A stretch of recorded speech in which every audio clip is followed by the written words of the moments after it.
the President of the United States.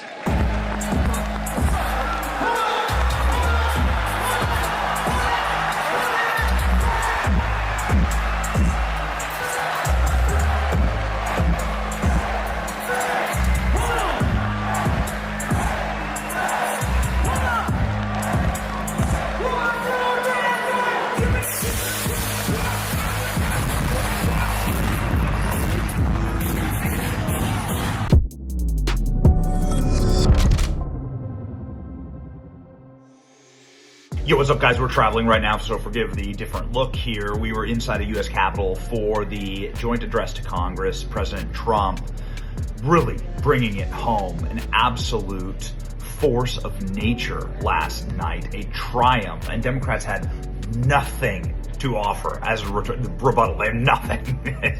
It was really just levels of cringe. In fact, one Democrat got forcibly dragged out of the House chamber by security. They just couldn't stop yapping, couldn't stop chanting, couldn't stop engaging in childish behavior. But what I'm about to show you here is far beyond just being petulant, petty little children. It's like actually evil. This is Democrats attacking a young boy who survived cancer, 13-year-old DJ, who always dreamed of being a police officer or service member, survived cancer. He was diagnosed with cancer when he was a young boy. He was given 5 months to live, and he was able to survive through some miracles and some surgery, and you can see, sort of the scars on his head. And DJ was honored last night by President Trump. And I'll play that clip in just a moment. You saw it, it's completely viral. But you get the point. Trump's Secret Service director comes out, hugs the kid, right, and makes him an honorary Secret Service officer. Libs found a way to attack that story. Now, first off, you have Debbie Wasserman Schultz rolling her eyes and not clapping. No, so nobody clapped for DJ. So nobody claps for the little kid, right, who survives cancer. Not clapping for the little boy who survives cancer is this real flex. Okay. And then next, Nicole Wallace goes on TV. She's one of these just vicious MSNBC talking heads. And she says, I hope this boy doesn't kill himself defending the Capitol from Donald Trump. These people are insane. Watch this. But I think this was a lesson in finding one thing that you let yourself feel. And I let myself feel joy about DJ. And I hope he's alive for another, 95 years, yeah. Right? And I hope he lives and the life he wants to live. He wants to be a cop. He knows what he wants to do. And maybe when you have childhood cancer, that crystallizes for you. And I hope he has a long life as a law enforcement officer. But I hope he never has to defend the United States Capitol against Donald Trump's supporters. And if he does, I hope he isn't one of the 6 who loses his life to suicide. And I hope he isn't one who has to testify against the people who carried out acts of seditious conspiracy and then lived to see Donald Trump pardon those people. Okay.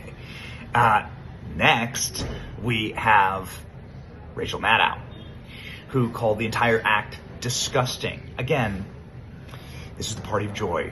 Here we go. For the record, and this is disgusting, the president made a spectacle out of praising a young man who thus far survived pediatric cancer, as if the president had something to do with that. This was in the midst of him praising Doge. The Doge cuts, among other things, have cut off funding for ongoing research into pediatric cancer. You really are talking about some of the most vicious, evil people on planet Earth. Listen to DJ actually explain his story in a White House video that was just released. But you want to know the craziest part? Because my mom bathes me and my brothers all together. And out of nowhere, I locked up. And then my dad was calling my name. And I started going to the slow thing. And he said, stop playing with me. And I then I started to act, I ain't gonna lie, I started to act slow. And then as soon as he said that, we was speeding all the way, running lights, going to the hospital. And then next thing you know, I was seizing on the table. They said, nah, we gonna have to go in his brain tonight. Ever since then, I had 13 brain surgeries, and that's how many times my personality has changed. And that's something that you don't hear from a terminally ill child. They have 5 months to live. I'm gonna keep on going until my gas tanks run out. And that's when God calls you home. You never know when God's gonna call you home. I wouldn't be here if it wasn't for my dad. And I know he's pretty proud of me, and I'm pretty proud of him too. And I'd like to thank President Trump, because if it wasn't for him, I wouldn't be here today. And the amazing part about this is that President Trump obviously knew that Democrats were going to behave like this. Like they planned on it, right? They knew it. They knew they were going to be just disgusting, despicable individuals, and they were going to behave like this. That's why they brought DJ to the State of the Union. This is why they did this, right? To show America who these people are. And if you can't stand and applaud for DJ or for Mark Fogel, right, who's released from a prison in Russia, if you can't stand and applaud for Laken Riley's mother or a young man who just got accepted at West Point, if you can't stand and applaud for those things, like, exactly what are you cheering for? Like, what would ever make you cheer? Like, you clearly hate yourself and you hate America. This is the point that Ted Cruz made on Sean Hannity's program right here. Tonight was incredible. This is the 5th State of the Union address I've seen Trump give. It was by far his best. We're just over a month into it, and he had a litany of victories that we've already won, one after the other after the other. Listen, I thought he was joyful. I thought he was forward-looking. I thought he had the promise of America front and center. And I got to say, the contrast, I have never seen such a disgraceful display as the Democrats put on. I've been to 13 State of the Union addresses altogether since I've been in the Senate. I've been to every one. I've never missed one. It started from the moment he walked in and was introduced, the President of the United States. Not a single Democrat stood, not a single Democrat applauded, not one. I've never seen that happen. Every time Joe Biden walked into that chamber and they introduced him as the President of the United States, I stood my butt up and I clapped. Every time Barack Obama walked in, I stood up and clapped. Even when I couldn't stand their policies, even when I was horrified at what they were doing, I respect the office of the President of the United States, and I respect the American people. The contempt those Democrats had, they wouldn't stand, as you noted, for the mom of Jocelyn Nungary. They wouldn't stand for Laken Riley's family. They wouldn't stand for the 13-year-old kid who survived brain cancer. They didn't stand for the young man whose father was a slain police officer, whom Trump admitted to West Point in the middle of the speech. They wouldn't stand for him. Even the Joint Chiefs applauded to the kid going to West Point. But you know what? The speaker got something slightly wrong. He said there was nothing they applauded for and stood for. That's not correct. There was one thing the entire night they applauded for: that we sent hundreds of billions of dollars to Ukraine. And they all stood and cheered that we sent money to Ukraine, but they will not applaud for America. Okay, now, ladies and gentlemen, here's the full exchange. Donald Trump and DJ and the honoring of this young man who survived cancer. And the best, I would argue, the most heartwarming moment of the night. This is what Democrats called disgusting. In 2018, DJ was diagnosed with brain cancer. The doctors gave him 5 months at most to live. That was more than 6 years ago.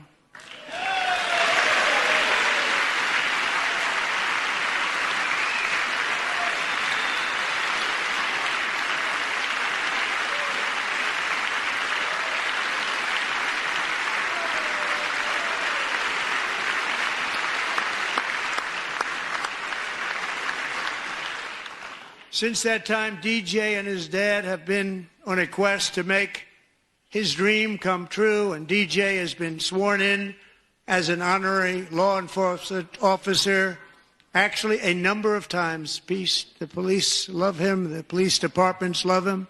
And tonight, DJ, we're going to do you the biggest honor of them all. I am asking our new Secret Service Director, Sean Curran, to officially make you an agent of the United States Secret Service.